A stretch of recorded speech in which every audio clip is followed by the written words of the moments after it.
Hello, wonderful people. I welcome you once again to this channel. How are you guys doing? So remember why you're on this podcast because we want to work with you hand in hand, shoulder to shoulder to accomplish your goals and dreams. Okay.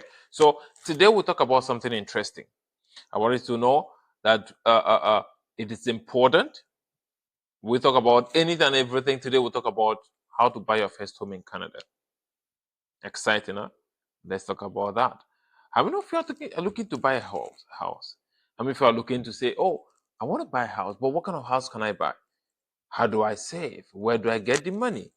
I'm not right now. My job is not paying me enough. How do I raise more money? How do I go? Which account can I use? How do I get some government grants and all that stuff? We'll discuss all of those today. Okay, so I'm going to share my screen.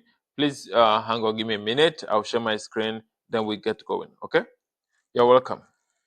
Hey, welcome back. I just want to talk to you again on first home savings account.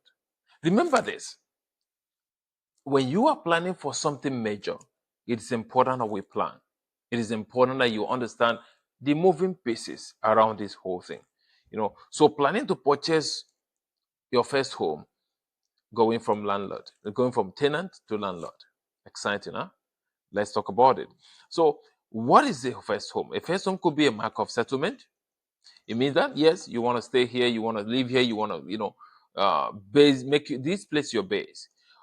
Now, it's also a tool for wealth creation. You want to create wealth? Yes. Buying a home or real estate is one of those tools you can, a lot of people use to create wealth. Is a positive way, a way of to make generational wealth, to build generational wealth. Okay, so it is a way you must you understand how it works before you jump into it. Understand the moving pieces and all of that stuff before you jump into it. Okay, so take note of that. Now, it's a vehicle to build wealth for generations. Remember this: you can purchase homes that you transfer to your children and other stuff. So with that, you can actually build wealth for your children. Now, all of these positive things are good. But here's the thing: it's also a daunting process. It's also a very stressful process. It's also a process that sometimes seems uncertain, especially if you're doing it for the first time. So, this is why it requires planning because of what? As I said, there's lot of moving parts to it. There's lot of moving parts to it. That's why we must talk, we must work with you, we must understand how these things work. Okay, now decision. Remember one of our name, one of the words in our podcast name, it says decision, right?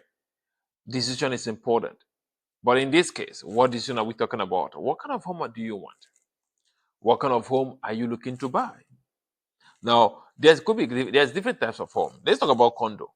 If you're trying to purchase condo, let's say around Vancouver area in BC, or let's say in Toronto, in Ontario, or major cities in Canada, you're looking at around maybe $450,000 to $700,000. That's a lot, right? What about you talking about buying a townhome? Now, with a townhome, you're looking at around $700,000 to $1 million or even more. Or you're looking at a single family home. A single family home, you're looking at maybe $1 million, 1.5, or even more, depending on the location and the kind of house it is. So, all of this is what I want you to think about before you set out on this journey. Now, see, what are the key ways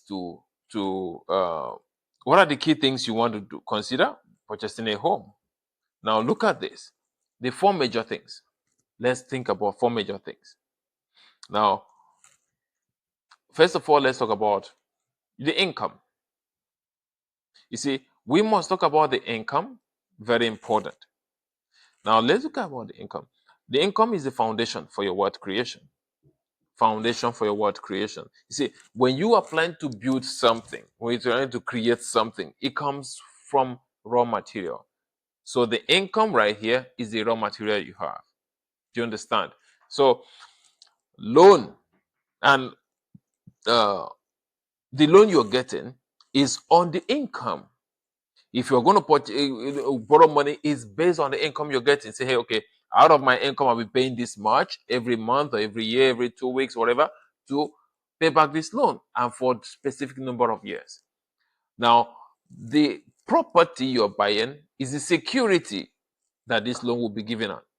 So, God forbid you default on these things, they take back the house. Okay, so it is first step to your mortgage qualification. If you are looking to get qualified for mortgage, the first thing they'll consider is how much is your income, because it has a lot to do with how much you qualify for. Now, it's also consideration. It's what is being considered for your GDS ratio and TDS ratios. This is very crucial. Now, let's say, for example, you're purchasing a home mortgage. Let's say you're getting a mortgage and all of those stuff. And of course, for qualification, for the most part, it is 4 times your annual income. So imagine this, your annual income is $100,000. Now you're trying to buy a house, and let's say the house is $500,000.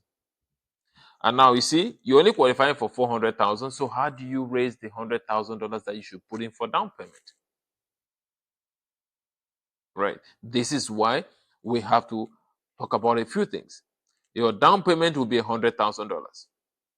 So understand that you have to raise this money. And just so you know, this is not the only money you should raise, because there's also closing costs and other stuff attached to it. Okay. Now, apart from down payment income, let's talk about down payment. Now, the down payment part. Now, you can put in minimum of 5% if you are permanent resident or citizen. In Canada, I believe it same applies in US, but US ratios are different.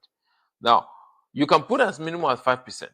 We can put up to 20% and even more. Now, if you put only 5%, between 5% to 19%, you will pay the CMHC, mortgage default insurance. Now, that means that you pay extra money. But this money you're not paying out of your pocket again, it is all calculated into your mortgage. So every month you pay more money. This is why if you decide to put 20% or more down payment on your home, your mortgage monthly payment or bi-weekly payment will be lower than someone who only put 5%. That is very important. So understand that you have to come up with this. Okay. Now, the more down payment you have means more houses you can buy. Now, what are the options for savings? Let's look at for saving this down payment. Let's talk about these 4 parts. Now, quickly understand your savings and checking account. These are your normal accounts. Now, hardly do you make any interest on it, but even if you make an interest on it, it's taxed. You pay taxes on it. Also, very important, these accounts, savings and checking account, has no impact, no specific benefit when you're purchasing your first home. They have no extra benefit. They're nothing they will offer you. So it's important that you understand that. Now let's talk about retirement savings plan. With retirement savings plan, hey, you get tax refund when you put money here. It's a tax deferred vehicle. Most times people say, "Oh, I'm saving my taxes through RRSP." Not really, unless you are actually on a very high income bracket. If not, you're not really saving taxes. You're just deferring your taxes, okay? Because you also pay those taxes when you want to take out the money, even after retirement. Now, right now, you're allowed to put just about. No, currently is about $60,000. You can take out for each spouse. Let's say husband and wife, now you can take out $120,000 for your down payment from this account. This is your money. It's not money that you're borrowing. It is your money in this account, but you are only borrowing it from yourself to put down as down payment.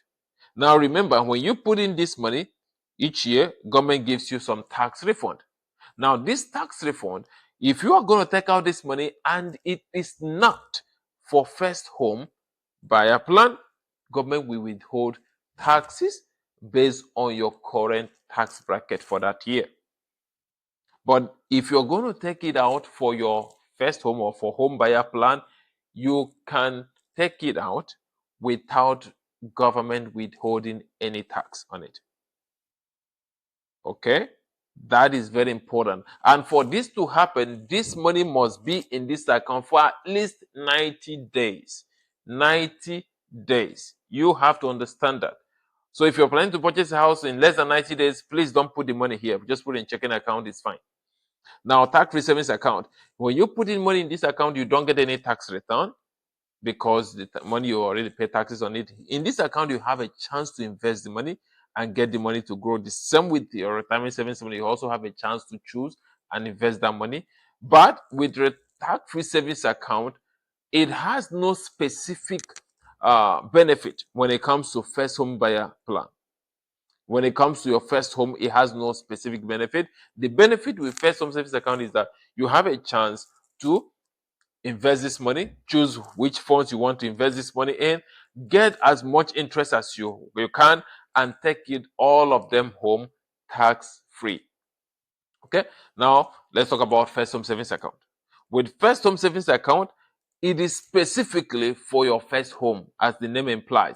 First home savings account. This account was started in 2023. It is important and is beneficial. Why is it beneficial? Because when you put money in this account, all the money you put in here, you get tax return on them. So assuming you put $10,000 here, let's say your interest, your tax bracket is 30%. Now you're getting $3,000 back, right? Now, or you can do this for 5 years or whatever time. The maximum amount you can put in here is $40,000 complete. Now you can only put in $8,000 annually. Okay, so it's important when you take out the money for first home, both the interest you get, both the tax returns, both your own deposit, all comes to you tax free. So this is one account that is beneficial, just as RRSP, but more beneficial compared to RRSP to your first home purchasing plan. It's important you understand that. So there's other moving parts, as you know, we just talked about two today. Now, I will stop here for today, but we'll continue tomorrow and get you to understand. Now, if you have any questions, anything you do not understand on this, please feel free to let me know. Feel free to comment, and I'll be glad to I'll be glad to talk to you, walk you through it. Remember, your own case might be different. So we have to structure a plan that is strictly and specifically tailored to your needs. So we'll sit down with you, get a financial need analysis, an x-ray of your account and all that stuff, everything you're going through, whatever you want to accomplish, we'll make a customized plan for you. And guess what? This does not cost you any money at all. Nothing. What can be more fun? We hold you by the hand and get you to your dreams. This is why we are different. All right. I appreciate you once again. Tune in tomorrow for the rest of the study. It is important that you understand what you're going into if you're looking to purchase a home. With that, thank you so much. Have a good evening.